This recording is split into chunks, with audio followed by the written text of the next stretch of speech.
Welcome back. Now, even as we talk about oil prices and all of that, we're also talking about our brothers and sisters, students especially in Ukraine, and bringing them back into Ghana. Yesterday, 17 of them hit our shores.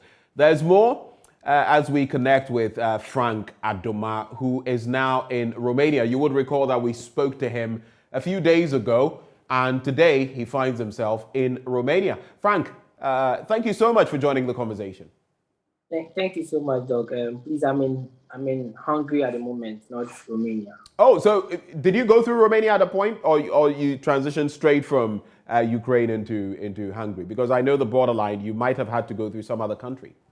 Yeah, so Ukraine borders with both a lot of countries like Romania, Hungary, Poland. So there are a lot of, and even Slovakia. So everyone is trying to find a different point of entry. So, but then I initially went to the Polish side. I couldn't enter, so I later came back to the Far East where I could enter through Hungary.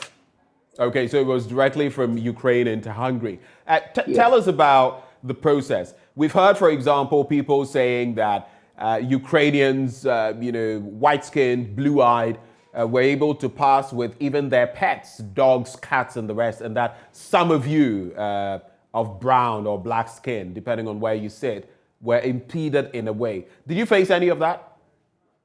Oh, yes.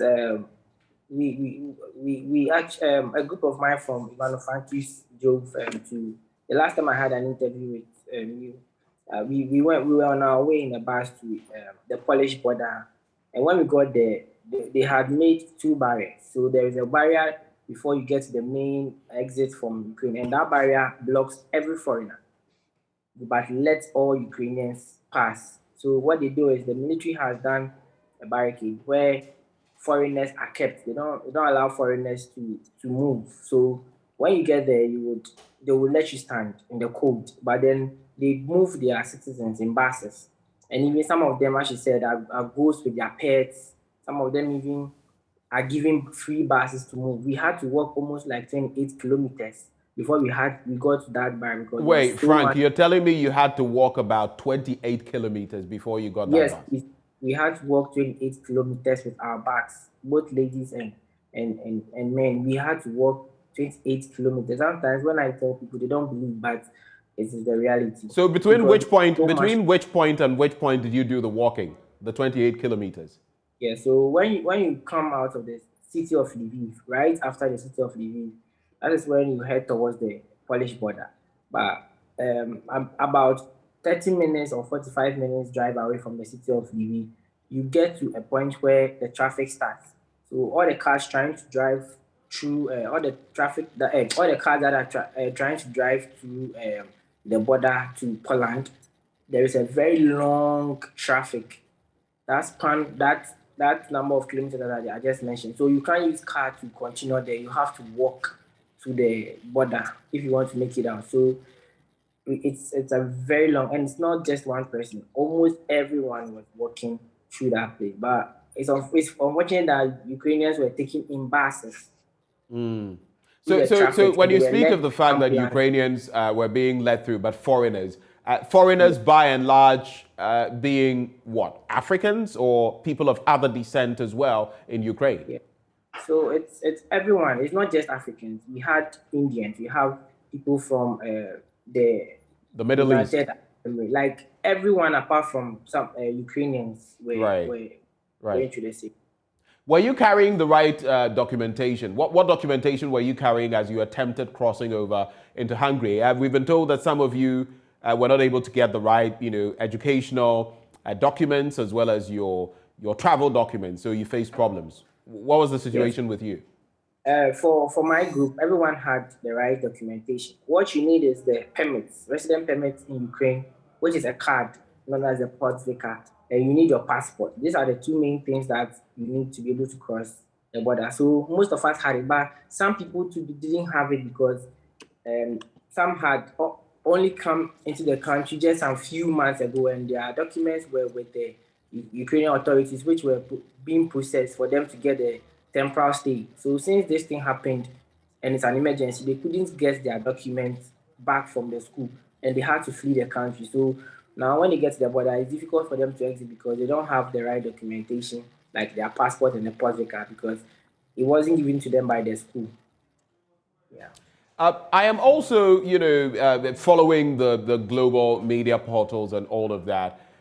We hear that some of you, the Ghanaians, you were given a list of numbers to interact with certain people when you get to certain borders and all of that. I hear sometimes you call those numbers and there's no response, and that there's basically been, in some instances, no help in terms of making the move from Ukraine to other parts of the world so that you can come back to Ghana.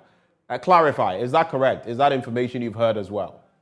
Okay, so the issue is the people that we are supposed to call are behind the border of Ukraine, and their help can only start when you cross from Ukraine, because so far as you are in Ukraine, they cannot cross the border and come and pick you across because they don't have any power inside. So right now, the issue is you have to find your way out of the country. Then the moment you get out of the country, they can help you get to wherever you're supposed to go to.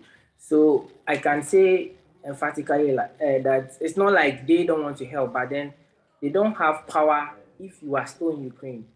So it's like you have to fight your way out of Ukraine. Then as soon as you get out the land of Ukraine, then they will take it from there and take it to where you are supposed to be. Yes, but I'm asking those people whose numbers were given you, were you able, on phone, were you able to reach them?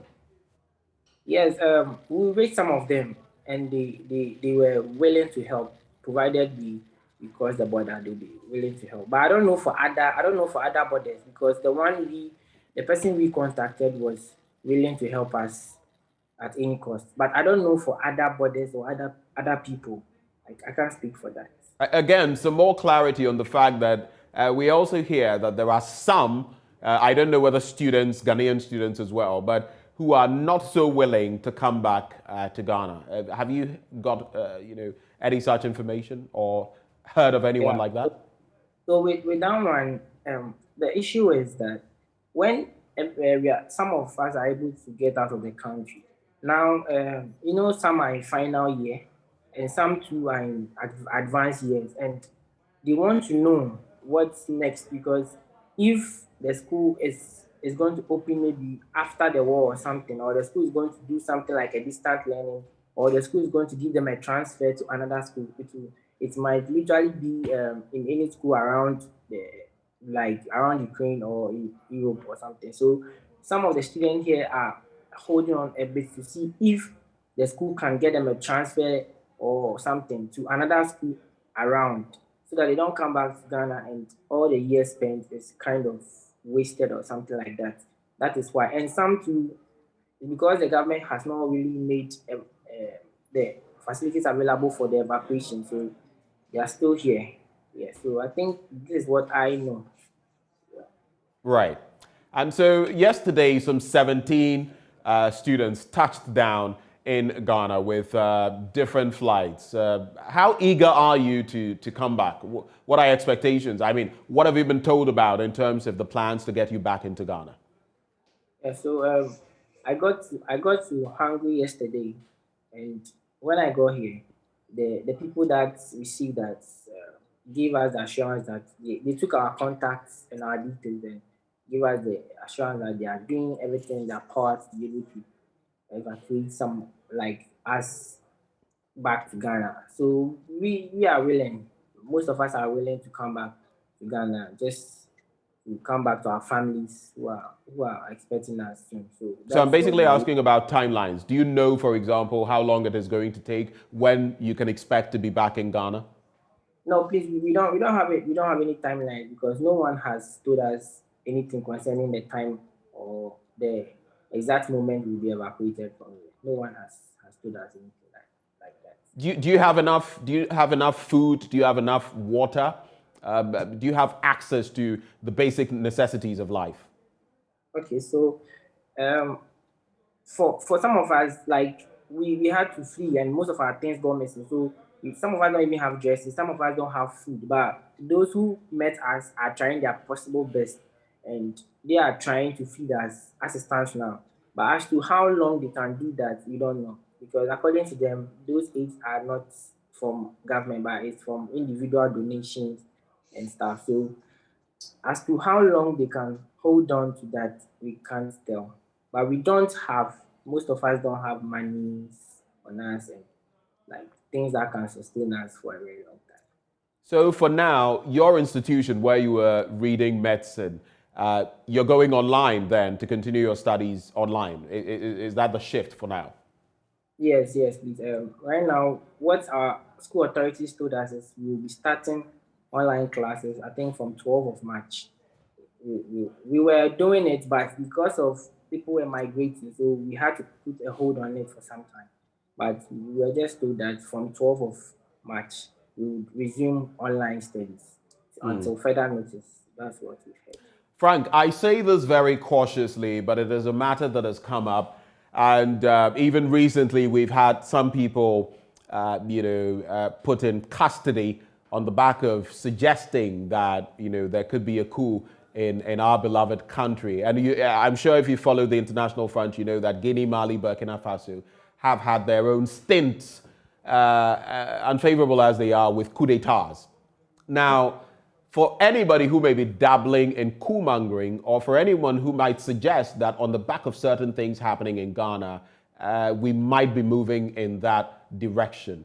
Having seen what you have in terms of a warlike situation and bombs and cruise missiles and all of that, and having now becoming a bit of a refugee, how does that make you feel, this rhetoric of coup d'etats and all of that? What would be your response, your take?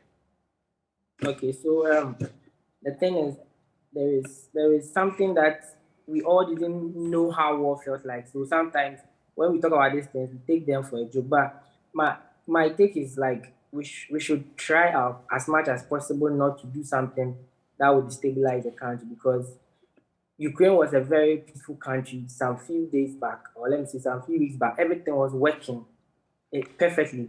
But within a short period, everything is disorganized. Just within a short period, everyone is running away. Like everything, buildings that you pass by, things that you see every day that you cherish and are nice for you, all of a sudden are being destroyed within matters of minutes and seconds. Lives are being lost because, like, when this kind of thing starts, people don't think straight. So people do things out of like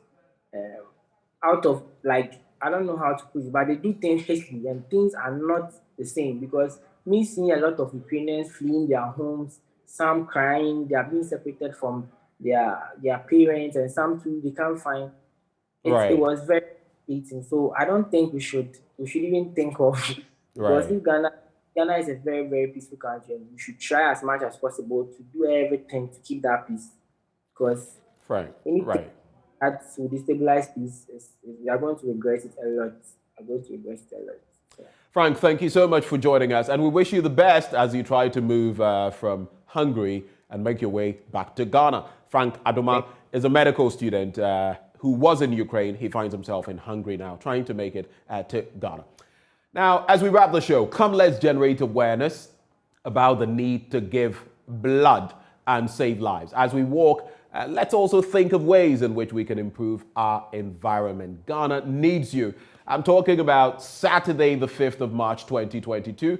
And there is a walk that starts at 5:30 a.m. from the Laboma Beach through the Lac Township and back to Laboma Beach. It's going to be followed by lots of fun activities. And there will also be an opportunity to donate blood for those who can.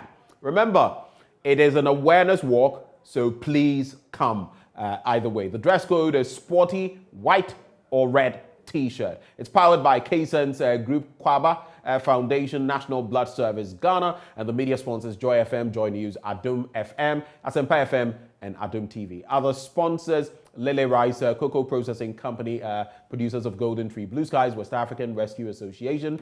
There's Stove Law, Royal Aroma Fortified, and Laboma Beach Resort, Juju Juice, Stylista Ghana, Indomie, Sine Wave, Engineering, Everpack, and more. Please come. Someone's life depends on you. We also want to use this opportunity to thank the Second Cycle schools who have been donating blood all these years. Going forward, SHS students should ensure the blood service representatives use the blood donation Tracker app during blood donation exercises. And that is so your efforts can be recognized. Let your blood count. My name is Benjamin Akakpo. I'm going to make my blood count. Thank you for staying with us on the AM show. At 10 and at noon, we have our major bulletins. Let's connect same time tomorrow. Have a good day.